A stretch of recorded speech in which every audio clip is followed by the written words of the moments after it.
Hello guys, it's me Anjana Dalai. Welcome back to my another video. তো good morning সবাইকেই। দেখো, আমি তোমাদের আগের ভিডিওগুলোতে দেখিয়েছিলাম যে আমাদের একটা ছাদে ঠাকুর ঘর আছে।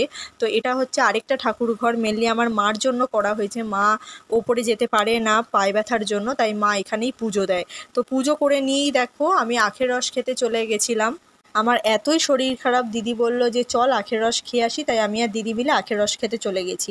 বাড়িতে আসার পথেই দেখছি এত সুন্দর একটা ওয়েদার হয়ে গেছে। আমি তাড়াতাড়ি বাড়িতে এসে ছাদে বসেছিলাম যে কখন বৃষ্টি হবে আর আমি ভিজবো, কিন্তু বৃষ্টি তো হলোই না, বরং 2-3 ফোঁটা পরে আরও গরম বাড়িয়ে দিয়েছে।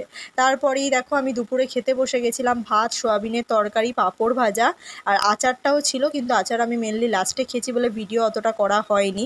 দুপুরবেলায় দেখো এখানে মডেলকে সাজানো হয়ে গেছে ফটোশ্যুটের জন্য। তো জাস্ট ফাইনাল লুকটা দেখো। আসলে যেই দিদিটা সাজিয়েছে ও এত সুন্দরই সাজায়, দেখো পাশেও এসছে। তোমরা যারা যারা ইন্টারেস্টেড আমাকে ডেফিনেটলি কমেন্ট বক্সে বলো, আমি দিদির ডিটেলস দিয়ে দেবো। আজকের মতো ভিডিওটা এইটুকুই। লাইক, শেয়ার, সাবস্ক্রাইব করতে ভুলো না। আজকের মতো টাটা।